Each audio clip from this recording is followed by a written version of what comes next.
Hello dear student, आपका स्वागत है अपना हमारे यूट्यूब चैनल में। आज स्टोरी स्ट्रक्चर में हम कुछ आगे देख रहे हैं, वही बीम लेसन पढ़ रहे हैं। तो अभी तक जहाँ तक हम पढ़े थे, ठीक है, उसी के आगे हम जो है आगे हम देख रहे हैं। डिप्लोमा की बात रहेगी अगर मैं, तो अभी तक जो पढ़े थे वहीं तक क्वेश्चन आएगा, उसके बाद क्वेश्चन नहीं आता है। बिल्ट अप बीम चल रहे हैं पढ़ाने। बिल्ट अप बीम के बारे में कभी कभी थ्योरी पूछ लेता है, ठीक है। अगर डिज़ाइन भी कभी कभार पूछता है तो उसमें ऑप्शनल रहता है, करो या ना करो, ठीक है, कोई दिक्कत नहीं है, हम बढ़ा दे रहे हैं, क्वेश्चन भी करवा देंगे। लेकिन जो अभी तक बीम पढ़े थे ज़्यादातर क्वेश्चन वहीं से उठते हैं, ठीक है, ज़्यादातर क्वेश्चन आपके वहीं से उठते हैं, ठीक है। तो इसको पढ़ लीजिए, इसके बाद हम हो सकता है आपका फाउंडेशन स्टार्ट कर दें, फुटिंग। बात रहेगी प्लेट गर्डर की, तो प्लेट गर्डर आपके सिलेबस में है नहीं। अगर अब बात आपको पढ़ने की है तो पहले जो सिलेबस में है उसको आप ख़त्म कर लीजिए, फिर हम आपका प्लेट गर्डर भी पढ़ा देंगे, ठीक है ना। ऐसा नहीं है पढ़ाएंगे नहीं, पढ़ा देंगे वो भी, बस हम ये कह रहे हैं कि वो सिलेबस में है नहीं, कभी कभार उसे पूछता है, ठीक है। तो कभी कभार पूछता है, ज़रूरी नहीं है क्योंकि उस सिलेबस में रहता नहीं है। पूछता भी है तो थ्योरी पूछता है, ठीक है। तो उसके बारे में थ्योरी जो पूछता है वो हम आगे बता ही देते। और अगर आप ये सोच रहे हो कि हमें तुरंत बता दें, तुरंत नहीं हो पाएगा भाई, क्योंकि बड़ा चैप्टर है।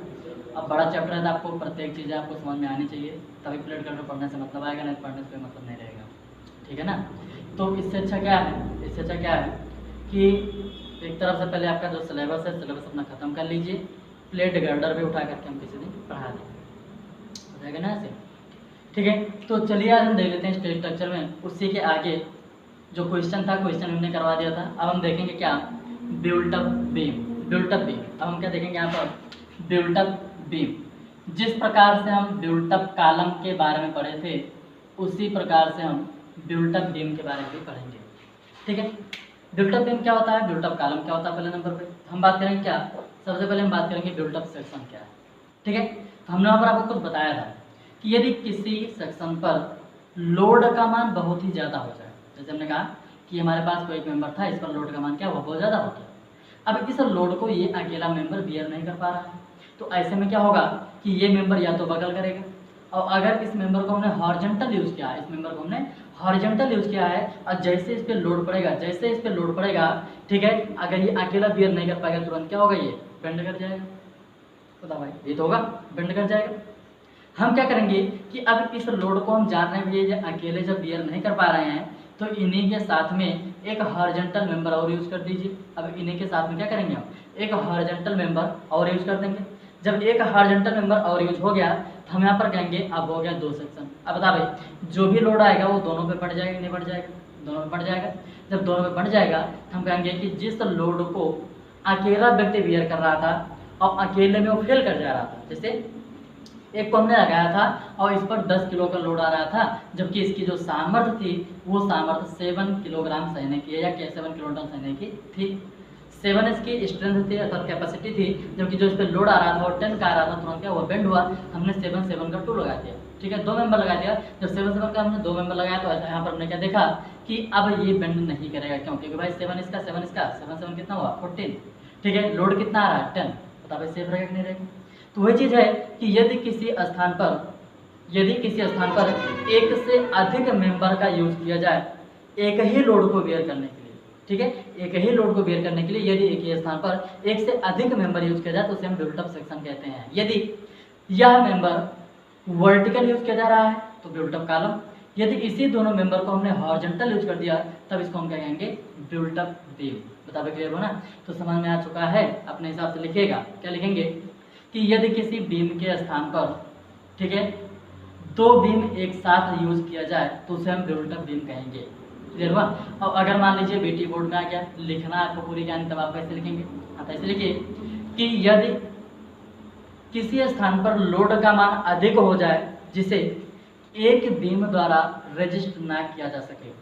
क्लियर हुआ। हमने क्या कहा, यदि किसी स्थान पर या किसी बीम पर लोड का मान अधिक हो जाए जो कि एक बीम द्वारा रजिस्टर ना किया जा सके, तो ऐसे स्थान पर उस बीम के साथ साथ कोई एक और अतिरिक्त मेंबर जोड़ देते हैं जिसे हम बिल्ट अप बीम कहते हैं।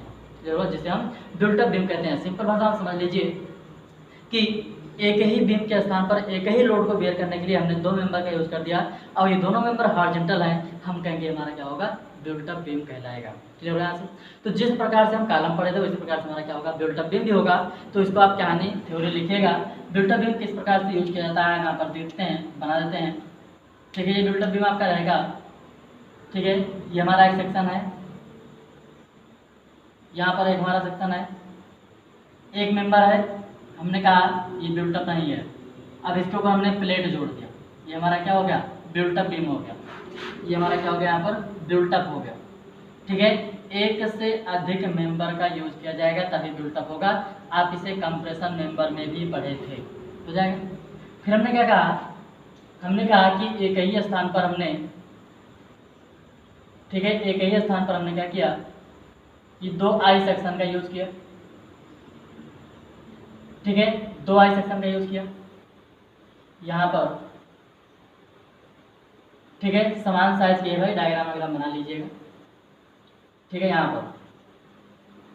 पर हमने प्लेट यूज कर दिया, ये भी हमारा क्या हुआ, बिल्ट अप बीम। ये भी हमारा क्या हुआ यहाँ पर, बिल्ट अप बीम। अब आपके दिमाग में आएगा भैया कॉलम में भी ये चीज़ बनाया गया था, बीम में भी ये चीज़ बनाया जा रहा है। नहीं, ऐसा नहीं। कॉलम में क्या था, ये दोनों वर्टिकल थे, दोनों कैसे थे, वर्टिकल थे, जबकि बीम में क्या होगा, दोनों हॉरिजॉन्टल रहेंगे। क्लियर हुआ? इसके बाद और क्या हो सकता है, इसके बाद और क्या हो सकता है, हम कहेंगे कि इसी प्लेट के स्थान पर हम यहाँ पर एक आई सेक्शन भी यूज कर सकते हैं, और यहीं पर हम एक चैनल सेक्शन भी कुछ इस प्रकार से यूज कर सकते हैं। ठीक है, हम इस प्रकार से चैनल सेक्शन भी यूज कर सकते हैं। ठीक है, ये भी हमारा क्या हुआ, एक प्रकार से बिल्ट अप बीम हुआ। मतलब हम कह सकते हैं क्या कि हॉरिजॉन्टल मेंबर है, हॉरिजॉन्टल मेंबर है, और एक नहीं है, एक से ज़्यादा मेंबर है, बीम के रूप में यूज किया जा रहा है, तो उसको हम क्या बोलेंगे, बिल्ट अप बीम कहते हैं। बताओ क्लियर बात? ठीक है, अब देखो यहाँ पर अगर प्लेट जोड़ा जा रहा है या सेक्शन जोड़ा जा रहा है, या इसके पहले जो प्लेट जोड़ा गया था, ये बगैर रिवेट लगाए तो जोड़ेंगे नहीं, यहाँ पर रिवेट भी लगाना पड़ेगा। ठीक है, रिवेट के लिए होल भी करना पड़ेगा। तो ये सारी चीज़ें अभी हम आगे देख रहे हैं कि इसको हम डिजाइन कैसे करते हैं। ठीक है, design of built up beam. अगला हम देखेंगे क्या, design of built up beam. ठीक है, समझ लीजिए, अच्छे से समझ लीजिए, कहानी हम समझा रहे हैं, इसको आप लिख सकते हो। ठीक है, बहुत ज़्यादा टफ नहीं है, क्योंकि ये पीछे हम आपको जब समझाए थे तो वहाँ पर हमने बता दिया था कि चेंजिंग क्या होगा, वर्टिकल रहेगा। ठीक है, बिल्ट अप कॉलम हॉरिजॉन्टल हो जाएगा तो बिल्ट अप बीम। ठीक है, design of built up beam, यहाँ पर हम किसकी बात कर रहे हैं, design of built up beam. ठीक है, गिवन में वही जो गिवन लोड में रहता है क्या रहेगा, लोड दिया जाएगा। जैसे बीम की जो डिजाइन देखे थे गिवन में वही चीज़ रहेगा, लोड दिया जाएगा। ठीक है, उसके बाद स्पैन भी दिया जाएगा। उसके बाद फिर हम कहेंगे क्या, ठीक है, और कुछ दिया जाएगा, Fy का मान दिया जाएगा। किसका मान दिया जाएगा, Fy का। अगर Fy का मान नहीं होगा तो परमिसिबल स्ट्रेस का मान दिया जाएगा, permissible bending stress, permissible shearing stress, permissible ठीक है बेयरिंग स्ट्रेस का मान भी यहाँ पर दे सकता है। बता क्लियर है? ठीक है, तो अब इसको हम थोड़ा सा समझने का प्रयास पहले करते हैं। ठीक है, या नहीं, डायग्राम बना के हम बता रहे हैं।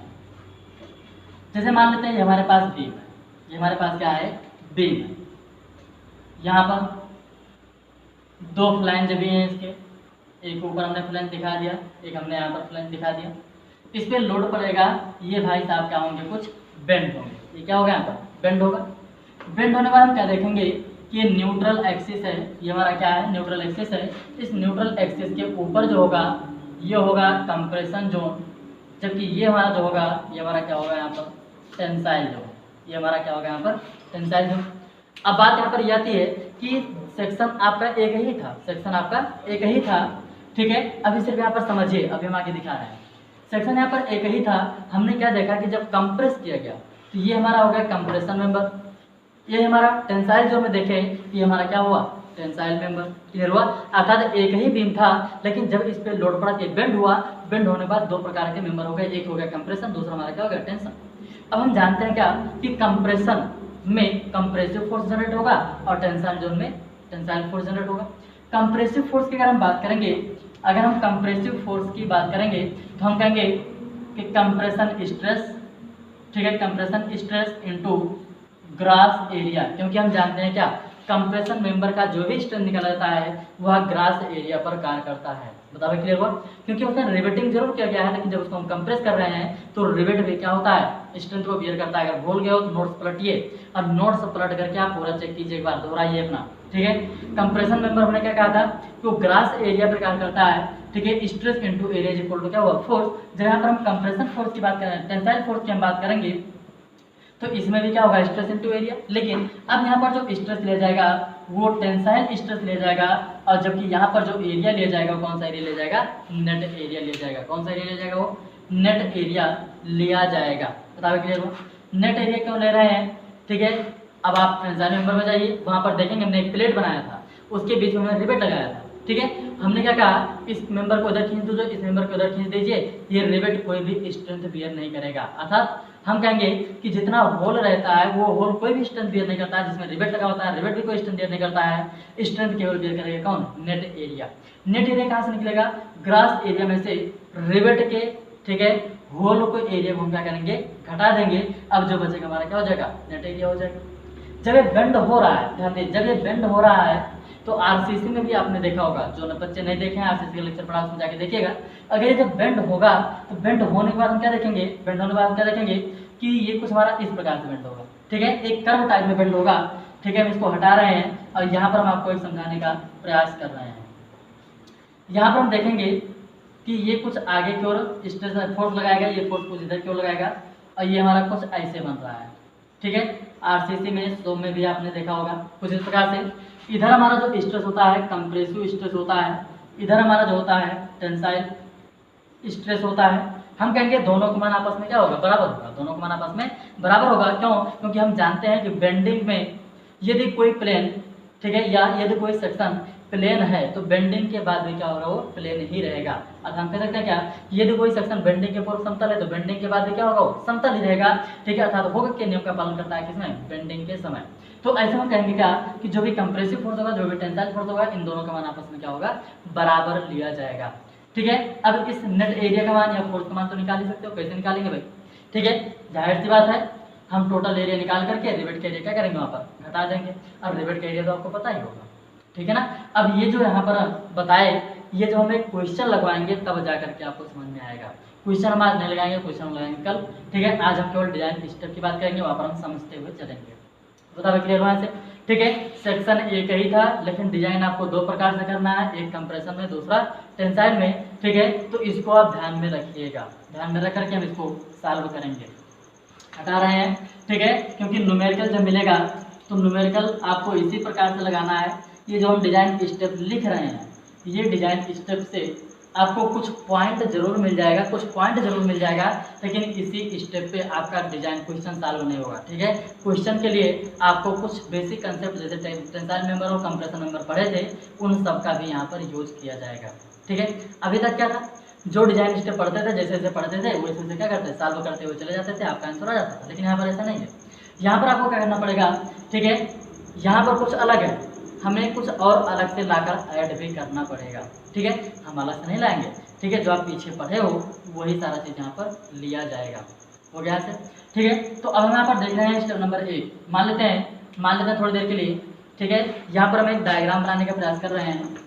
यहाँ पर देखिए एक आई सेक्शन हमने बनाया, ठीक है। यहाँ पर भी हमने एक आई सेक्शन बनाया, ठीक है। और इसके ऊपर हमने क्या किया, प्लेट लगा दिया, इसके ऊपर हमने क्या किया, यहाँ पर प्लेट लगा दिया, ठीक है। ये प्लेट, ये पूरा प्लेट है इसके ऊपर, और यहाँ पर भी हमने प्लेट लगा दिया।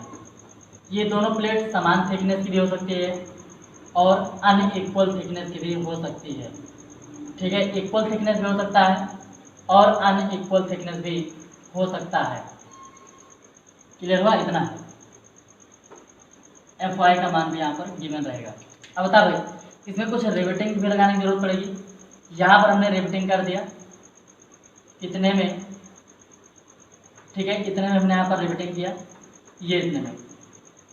यहाँ पर भी हम रिवेटिंग करेंगे भाई, कम से कम तो एक रिवेट लगाना ही पड़ेगा। यहाँ पर भी हमने रिवेटिंग किया, यहाँ पर भी रिवेटिंग करना पड़ेगा, ठीक है। और यहाँ पर भी हम यहाँ पर रिवेटिंग कर देंगे। बता क्लियर। जब बेंड होगा तो इसके ऊपर होगा कंप्रेशन जोन, इसके ऊपर क्या होगा यहाँ पर कंप्रेशन जोन, ये न्यूट्रल एक्सिस है, ठीक है। यहाँ से लेकर ये वाली जो दूरी होगी ये होगा d/2 और यहाँ से ये वाली जो दूरी होगी ये भी क्या हो जाएगा d/2। ये वाली जो मोटाई है थिकनेस ऑफ प्लेट, ये भी वाली जो मोटाई है थिकनेस ऑफ प्लेट, ये जो मोटाई चौड़ाई यहाँ पर, ठीक है, विड्थ ऑफ प्लेट, वो भी आपका विड्थ ऑफ प्लेट, और ये हमारा क्या है यहाँ पर रिवेट, ठीक है। ये ऊपर होगा कंप्रेशन जोन और ये नीचे आपका क्या हो जाएगा टेंसाइल जोन। बता कि जब बेंड होगा तो होगा कि नहीं होगा, ठीक है। और जब बेंड होगा तो हम कहेंगे जो रिवेट एरिया यहाँ पर काटा गया है थोड़ा सा, टेंसाइल जोन में ये कोई भी स्ट्रेंथ बियर नहीं करेंगे, जबकि कंप्रेशन जोन में स्ट्रेंथ बियर करेंगे। क्लियर हुआ। तो अब देखना इसका है कि हम इसका किस प्रकार से डिजाइन करेंगे, इसका हम किस प्रकार से यहाँ पर डिजाइन करेंगे, ठीक है। तो हम यहाँ पर चालू कर रहे हैं, इसको दिखा रहे हैं, ठीक है। डायग्राम आप बना लीजिएगा, ठीक है। जो भी पॉइंट आपको समझ में नहीं आएगा आप कमेंट कीजिएगा हमें, चाहे मैसेज कीजिएगा चाहे फ़ोन कीजिएगा, ठीक है, लेकिन समझ लीजिएगा, ठीक है ना। तो यहाँ पर हम देख रहे हैं क्या कि लोड और स्पैन आपको गिवन है, मान लीजिए Fy का मान दे दिया गया। अब आप कहाँ से स्टार्ट करेंगे, कहाँ से स्टार्ट करेंगे, तो हम जानते हैं कि सबसे पहले हमें ज़रूरत पड़ती है सेक्शन मॉडुलस की। सबसे पहले किसकी जरूरत पड़ती है सेक्शन मॉडुलस की। सेक्शन मॉडुलस के बाद हम फिर क्या करते हैं सेक्शन का चयन करते हैं, ठीक है। तो वही चीज़ हम यहाँ पर भी करेंगे, वही चीज़ यहाँ पर भी करेंगे, ठीक है। सबसे पहला स्टेप नंबर 1 की अगर हम बात करेंगे, ठीक है, तो हम कहेंगे क्या लोड कैलकुलेट करते हैं। सबसे पहले हम किसकी बात करेंगे यहाँ पर लोड कैलकुलेट करते हैं, जितने भी लोड दिए रहेंगे, ठीक है। सेल्फ वेट हो गया, उस पर आने वाला भार हो गया, ठीक है, अर्थात लाइव लोड और डेड लोड, इन दोनों को हम जोड़कर क्या करेंगे लोड कैलकुलेट कर लेंगे। लोड कैलकुलेट कर लिए। अब दूसरे स्टेप में बात करेंगे क्या क्लियर स्पैन, ठीक है, क्लियर स्पैन या इफेक्टिव स्पैन, क्लियर स्पैन या इफेक्टिव स्पैन कैलकुलेट कर लेते हैं। क्लियर हुआ। अगर क्लियर पता है इफेक्टिव निकाल सकते हैं, इफेक्टिव पता है तो क्लियर निकाल सकते हैं 30 सेंटीमीटर मोटे दीवार को लेते हुए। बताओ क्लियर है। 2 स्टेप हो गया। जब हम तीसरे स्टेप की हम बात करेंगे तो यहाँ पर हम मोमेंट की बात करेंगे। किसकी बात करेंगे हम मोमेंट की बात करेंगे। अब मोमेंट इज इक्वल टू आपका आएगा WL²/8। ये किसके लिए सिंपली सपोर्टेड बीम के लिए। स्टील बीम को सामान्यतः अगर नहीं दिया गया है कुछ तो हम सिंपली सपोर्टेड मान के हिसाब करेंगे। अगर दिया गया है तो कैंटिलीवर दिया कैंटिलीवर बनाएंगे, सिंपली सपोर्टेड दिया गया तो सिंपली सपोर्टेड बनाएंगे। क्लियर है से यम का मान आ गया। अब इसके बाद हम किसकी बात करेंगे जेड का। स्टेप नंबर 4, ठीक है, जेड की एक्स एक्स की हम बात करेंगे और ये जो जेड एक्स एक्स आएगा ये आएगा यम अपान सिग्मा बी, ठीक है। यहाँ पर हम किसकी बात करेंगे सिग्मा बी, ठीक है, एस भी बोल देते हैं या एस रहने दो, सिग्मा बी मतलब क्या बेंडिंग स्ट्रेस जो यहाँ से आप निकालेंगे एफ वाई के आधार पर। बताओ क्लियर बात, ठीक है। ये आपका टोटल मिल गया कि ये जेड एक्स एक्स जो आपका है ये आपका रिक्वायर्ड, ये हमारा क्या है रिक्वायर्ड। इसी के आधार पर हम सेक्शन का डिजाइन करेंगे। बताओ क्लियर हो, ठीक है। ये आपका क्या है रिक्वायर्ड। इस रिक्वायर्ड में देख रहे हैं क्या कि ये प्लेट भी इंक्लूड है और ये बीम सेक्शन भी इंक्लूड है। ये जो आपका जेड आया है, ये जो टोटल लोड आया है, ये टोटल लोड पूरे पे आ रहा है कि नहीं आ रहा है, पूरे पे आ रहा है, ठीक है। हमने कहा कि जब पूरे पे आ रहा है तो मोमेंट भी क्या होगा पूरे पे आएगा। अब मोमेंट जब पूरे पे है तो सेक्शन मॉडुलस भी क्या होगा ये पूरे का ही रहेगा। बताओ क्लियर यहाँ से, ठीक है। तो यहाँ से हमने देख लिया ये 4 स्टेप। अब इसके बाद हम फिर आगे बढ़ाएंगे। अब इसके बाद हम क्या करेंगे फिर आगे बढ़ाएंगे। अब इसके बाद हम देखेंगे क्या कि प्लेट सेक्शन का पहले हम डिजाइन कर लें, ठीक है। प्लेट सेक्शन जब डिजाइन हो जाएगा तो हम कहेंगे क्या जब बी और टी मतलब हम कहेंगे इसकी चौड़ाई और इसकी मोटाई, अगर ये दोनों यहाँ पर पता चल जाए तो हम कह सकते हैं कि सेक्शन मॉडुलस हम निकाल सकते हैं प्लेट का। कैसे निकालेंगे, ठीक है, क्योंकि हम जानते हैं section modulus is equal to क्या होता है I/y। y हमारा क्या होता है, y हमारा क्या होता है पूरी मोटाई और बटे 2। बताओ क्लियर हो नहीं हो। अब मोमेंट ऑफ इनर्शिया तो हम निकाल ही सकते हैं, इसका कोई दिक्कत तो नहीं होनी चाहिए। तो जो सेक्शन मॉडुलस टोटल आया था उस टोटल में से इस प्लेट के सेक्शन मॉडुलस को हम घटा देंगे। बताओ भाई बीम सेक्शन का आ जाएगा नहीं आ जाएगा, समझ में आ रहा है। ये जो अभी आप निकाले थे ये टोटल सेक्शन मॉडुलस था, किसका टोटल सेक्शन मॉडुलस। अब टोटल में प्लेट और क्या बीम सेक्शन, हम कहेंगे कि टोटल में से यदि प्लेट का सेक्शन मॉडुलस घटा दिया जाए तो हम कहेंगे बीम सेक्शन का मिल जाएगा। अब बीम को हम कहाँ से उठा लेंगे, टेबल से उठा लेंगे। क्लियर हुआ ऐसे, ठीक है। तो वही चीज़ यहाँ पर निकालने चल रहे हैं, ठीक है, वो चीज़ यहाँ पर निकालने चल रहे हैं। यहाँ पर हम क्या कह रहे हैं कि जेड एक्स आपको मिल चुका है, जेड एक्स आपको मिल चुका है, ठीक है। अब अगर मान लीजिए थोड़ी देर के लिए कि ये चाह रहे हो कि हम एक डिजाइन करेंगे यहाँ पर, क्या एक चीज, तो वहाँ पर क्या है कि जो टोटल जेड एक्स आया है, मान लीजिए प्लेट नहीं लगा रहे हो तो वहाँ पर क्या कीजिए, जो टोटल जेड एक्स आया है उसी के नियरेस्ट या उसी के आसपास जो भी आई सेक्शन हो ले लीजिए। अगर मिल रहा है तो ठीक है, और नहीं मिल रहा है तो 2 आई सेक्शन, मतलब क्या उसको बटे 2 कर दीजिए, 2 आई सेक्शन ले लीजिए। तो यहाँ पर बोलता नहीं है, अभी तक क्या था आपका, बोल देता था कि 2 कॉलम है, 3 कॉलम है, 3 मेंबर है, 2 मेंबर है। यहाँ पर बोलेगा ना, यहाँ पर आपको क्या करना है, खुद से मानना है, एज्यूम करना है, ठीक है। तो हम प्लेट मान के कर रहे हैं, और यहाँ पर हम जब प्लेट मान के कर रहे हैं तो इसके लिए हम निकालेंगे moment of inertia. Moment of inertia, moment of inertia की अगर हम बात करेंगे, ठीक है, मोमेंट ऑफ इनर्शिया निकाल लीजिए सबका। आई एक्स एक्स, हमेशा एक्स हम क्या निकालते हैं भाई, क्योंकि बीम सेक्शन है, लोड पड़ेगा, कैसे बेंड होगा, कुछ इस प्रकार से बेंड होगा, ठीक है। एक्स एक्सिस पे हो रहा है, हम यहाँ पर आई एक्स की बात करेंगे, और जब आई एक्स एक्स की हम बात करेंगे तो ये हमारा हो जाएगा किसके लिए, बीम के लिए, पूरे का हम देख रहे हैं, बीम के लिए हो गया। फिर हम प्लस करेंगे, फिर हम क्या करेंगे यहाँ पर प्लस। अब यहाँ पर प्लेट आपका क्या है, 2 प्लेट, कितना है यहाँ पर 2। जब 2 प्लेट है तो हम बात करेंगे पहला, तो हम कहेंगे कि इसका जो भी सेक्शन मॉडुलस होगा इसके बीचों बीच में होगा, ठीक है। ग्रेविटी एच, यहाँ से लेकर यहाँ तक की जो डिस्टेंस होगा वो डिस्टेंस कितना होगा, तो d/2, ठीक है, और प्लस हम कहेंगे t/2 होगा कि नहीं होगा भाई, आधा इधर का हो गया और आधा यहाँ का हो गया।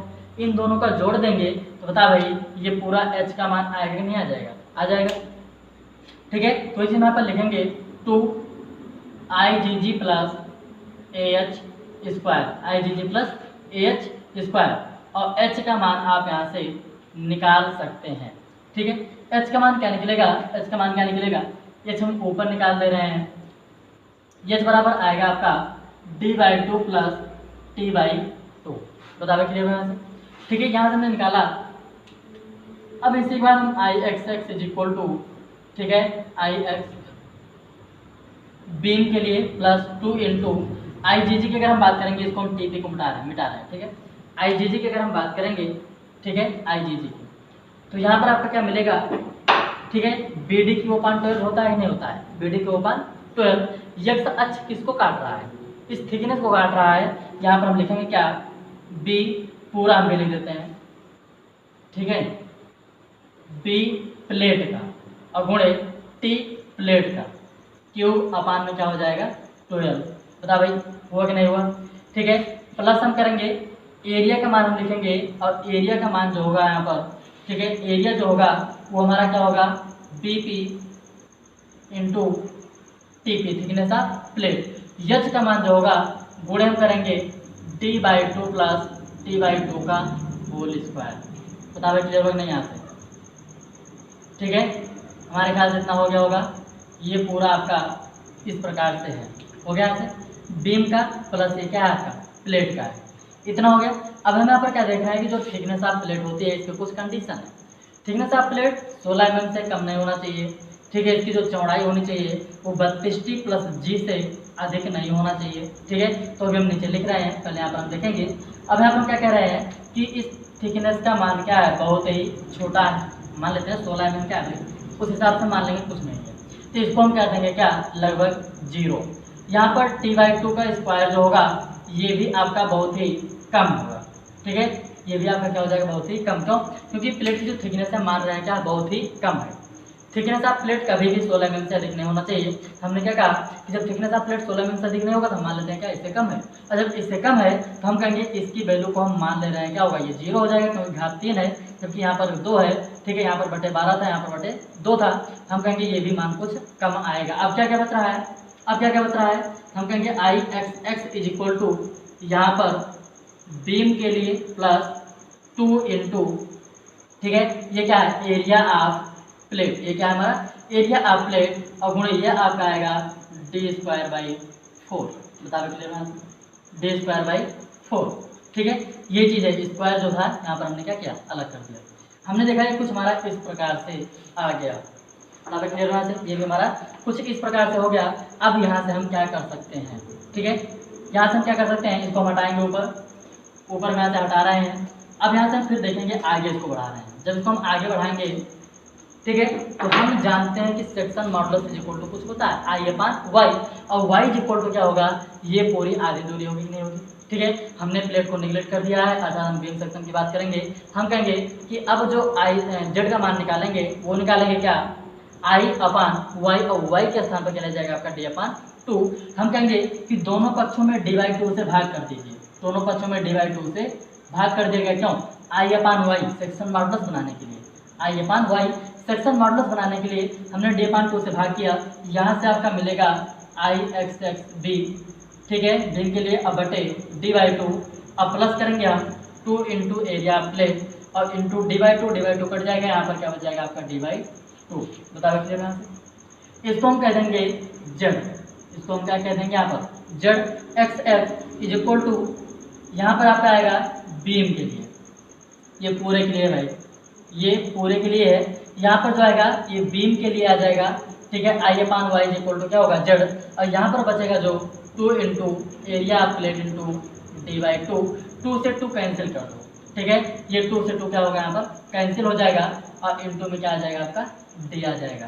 बताओ क्लियर हुआ, ठीक है। ये जो आपको मिला, ये जो आपको मिला, ठीक है, यहाँ से हम एरिया आप प्लेट निकाल सकते हैं, यहाँ से हम किसका मान निकालेंगे, एरिया प्लेट निकाल सकते हैं। फिर एरिया प्लेट के आधार पर हम किसका बात करेंगे, फिर चौड़ाई की और इसकी मोटाई के आईएस कोड को ध्यान में रखते हुए। बताओ क्लियर यहाँ से, कुछ नहीं कर रहे हैं, सिर्फ कैलकुलेशन करते हुए हम चल रहे हैं, ठीक है। बाद में डायग्राम बन गया है, इसलिए हम क्या कर रहे हैं, यहीं पर मिटा रहे हैं, यहीं पर हम कर रहे हैं, ठीक है, कोई दिक्कत नहीं है। यहाँ से हम एरिया प्लेट निकाल लेंगे, और एरिया प्लेट जो निकलेगा पूरे खंड का सेक्शन मॉडुलस माइनस बीम का सेक्शन मॉडुलस, ठीक है, अब पूरे का बटा यहाँ पर क्या हो जाएगा डी, एरिया आप प्लेट यहाँ से आपका निकल जाएगा। बताओ क्लियर हो। अब हम कहेंगे क्या कि जो थिकनेस आप प्लेट होगा वो अधिक नहीं होना चाहिए किससे, 16 mm से, वो अधिक नहीं होना चाहिए किससे, 16 mm से, और जबकि जो प्लेट की चौड़ाई होगा वो आपका कम नहीं होना है, या नहीं अधिक नहीं होगा किससे, हाँ बराबर ले लेते हैं 32T, ठीक है, और प्लस जी, 32T और प्लस जी, टी क्या है आपका, वही थिकनेस ऑफ प्लेट। बताओ क्लियर होने यहाँ से, ठीक है। अब देखो 32T कहाँ से और जी कहाँ पर हम सेट करते हैं, पहले इसको हम पूरा देख लेंगे। या इस कोड से एरिया प्लेट निकाल लिया गया, एरिया प्लेट के आधार पर थिकनेस और चौड़ाई दोनों को हमने क्या किया, डिसाइड कर लिया। कोई एक मान निकाल लीजिए, और एक मान निकालने के बाद इसमें भाग करके क्या कर सकते हैं, दूसरा मान भी यहाँ से निकाल सकते हैं, क्योंकि हम जानते हैं A is equal to B into क्या होता है टी, बी इंटू टी, ठीक है। कोई एक मान निकाल लीजिए, उसके बाद हम क्या करेंगे, भाग करके हम दूसरा मान यहाँ से ज्ञात कर सकते हैं। बताओ क्लियर है, ठीक है। तो यहाँ से हमने टी का मान निकाल लिया और बी का मान निकाल लिया। अब इसके बाद किसकी बात करेंगे, हम यहाँ पर देखेंगे कि कौन कहाँ पर है। देखो यहाँ पर क्या है, ध्यान दीजिए सर, ये इसके सेंटर से लेकर इस रिवेट के सेंटर तक जो भी डिस्टेंस है उसको हम कहते हैं जी। ये आपको कहाँ से मिलेगा, स्टील टेबल से, ठीक है। यहाँ पर जो ये मान है उसको हम लेते हैं 16T, ठीक है, और यहाँ पर ये जो मान आपका आ रहा है इसको हम लेते हैं कितना, 16T। क्लियर हुआ से, टी आपका क्या है, थिकनेस ऑफ प्लेट। बता पाए क्लियर हुआ से। इसको हम क्या करेंगे भाई, इस रिवेट से इस प्लेट के किनारे तक की दूरी 16T, इस रिवेट के केंद्र से प्लेट के किनारे तक की दूरी 16T, और दोनों, ठीक है, रिवेट के केंद्र से केंद्र की दूरी हमारी क्या कहलाती है, गेज दूरी कहलाती है। बता पाए क्लियर हुआ से, ठीक है, गेज दूरी कहलाती है। हो जाएगा, नहीं हो पाएगा यहाँ से, ठीक है। तो यहाँ से हमने एरिया ऑफ प्लेट निकाल लिया। बता पाए क्लियर हुआ से, ठीक है। अब इसके बाद हम क्या करेंगे, ठीक है, इसके बाद हम निकालेंगे क्या कि पूरा सेक्शन मॉडुलस तो मिल ही गया था दोनों का। सेक्शन मॉडुलस के आधार पर हम सेक्शन का चयन भी कर लेंगे। सेक्शन का चयन करने के बाद हमने प्लेट का भी यहाँ पर क्या कर लिया, डिजाइन कर लिया। अब हम कहेंगे क्या कि जो भी जेड एक्स एक्स होगा प्रोवाइड करने वाला, ठीक है, प्रोवाइड यहाँ पर हम लिख देते हैं, वो हमारा मान क्या होना चाहिए, अधिक होना चाहिए, ठीक है, किससे, ठीक है।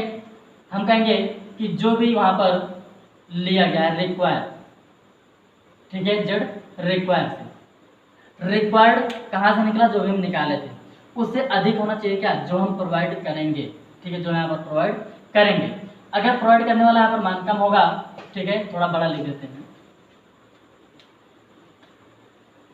चलो देखते हैं, ठीक है, इसका मान अधिक होगा रिक्वायर्ड, इसका मान क्या होगा, अधिक होगा रिक्वायर्ड से, ठीक है, जो आवश्यकता है उससे हम क्या करेंगे, प्रोवाइड अधिक करेंगे ताकि वहाँ पर क्या हो, सेफ रहे, तब क्लियर होना, ठीक है। अब इसके बाद हम क्या करेंगे, अब इसके बाद हम क्या करेंगे, यहाँ पर हम करेंगे अब चेकिंग, बता क्लियर होना से, सेक्शन मॉडल्स मिला, हम वहाँ से क्या करेंगे, सेक्शन का चयन करेंगे और चयन करने के बाद वहाँ पर क्या करते हैं, हम चेकिंग करते हैं, ठीक है। और चेकिंग करेंगे तो हम कैसे करेंगे, अच्छा इसके बाद अपना जो भी स्टेप वो बढ़ा लीजिए, ठीक है, कि इसके ऊपर नहीं भाई, इस सेक्शन के भी ऊपर, मतलब इसके ऊपर जो भी हम लास्ट में खत्म किए थे मोमेंट ऑफ इनर्शिया निकाल करके, एरिया प्लेट निकाल करके, उसी के नीचे आप तुरंत देखिएगा कि उचित सेक्शन मॉडल्स के आधार पर सेक्शन का, स्टील टेबल सेक्शन का चयन करते हैं।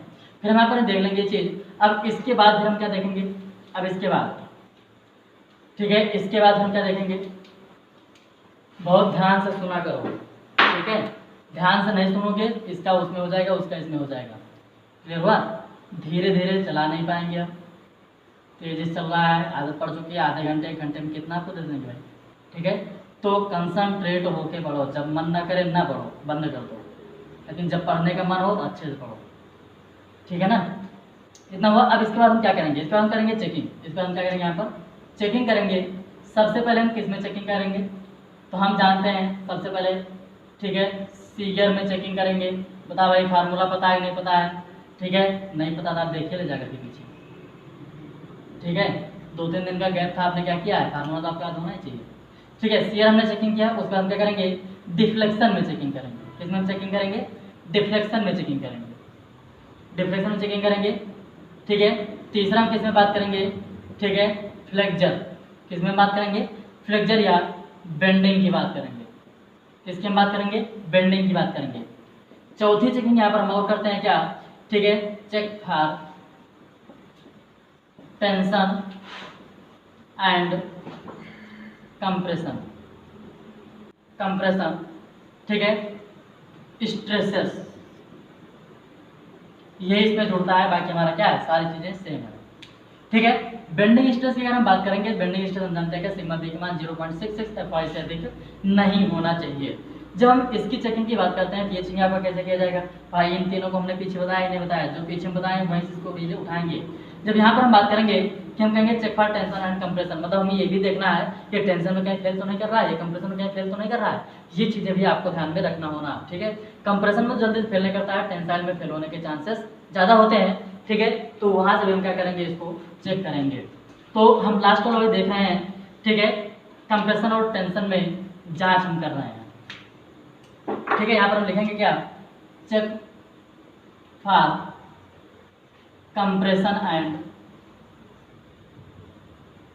टेंसाइल या टेंशन स्ट्रेसेस,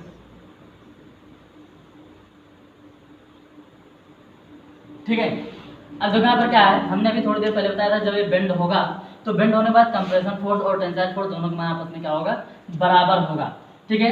क्योंकि हम जानते हैं बेंडिंग में क्या होगा ये, ठीक है, बेंडिंग का ये मान्यताएं हैं, सो में आप पढ़े होंगे, आरसीसी भी पढ़े होंगे, बेंडिंग मान्यताएं हैं। जब बेंड होगा तो दोनों का मान आपस में क्या होगा, बराबर होगा। जब दोनों मान आपस में बराबर होगा तो हम कहेंगे इनका मान उठा के रख दीजिए, यहाँ से हम रखेंगे तो यह आएगा सिग्मा BC और into gross area is equal to sigma BT। ये क्या है, कंप्रेशन, ये क्या है, टेंशन, ठीक है, B क्या है, बेंडिंग, ठीक है, इंटू हम करेंगे नेट एरिया। अब बता भाई सिग्मा BC आपको कहाँ से मिल जाएगा, बेंडिंग स्ट्रेस कहाँ से मिलेगा, फ्लेक्चर वाले से, ठीक है। तो हम यहाँ पर बात कर लेंगे, यहाँ से जो आपका सिग्मा BT का मान आएगा, सिग्मा BT का जो मान आएगा वो हमारा कितना हो जाएगा, तो sigma BC into gross area upon net area, ठीक है। नेट एरिया आप वहाँ से निकालेंगे, टोटल एरिया में से रिवेट एरिया को हम घटाएंगे, ठीक है। यहाँ पर हम बात करेंगे, ठीक है, BC का मान, सिग्मा BC का मान अधिक नहीं होना चाहिए 0.66 FY से, तथा सिग्मा BT का मान भी अधिक नहीं होना चाहिए 0.66 FY से। इस सिग्मा BC का मान कहाँ से निकालेंगे, फ्लेक्चरल स्ट्रेस से या बेंडिंग स्ट्रेस से, क्लियर हुआ। और ये सिग्मा टेंसाइल स्ट्रेस हम कहाँ से मान निकालेंगे, यहाँ से मान निकालेंगे, बता क्लियर हुआ, ठीक है। तो ये कुछ था बिल्ट अप बीम का डिजाइन, ठीक है, इतना ही बुलेट बीम का डिजाइन है। इसके बाद हम कल देखेंगे इस पे न्यूमेरिकल। एक बार में समझ में आएगा, 2 बार देखिए, 3 बार देखिए, क्योंकि हमने वही सारी चीज़ बताया जितना अभी तक आपको हमने पढ़ाया है, बस अपने यहाँ पर हमने जो अतिरिक्त था वो हमने यहाँ पर आपको दिखा दिया है। ठीक है, तो इसके बाद हम देखेंगे अगले वाले लेक्चर में कल न्यूमेरिकल, उसके बाद फिर हम स्टार्ट करेंगे फाउंडेशन। क्लियर हुआ? Thank you. Subscribe now and press the bell icon. Never miss an update.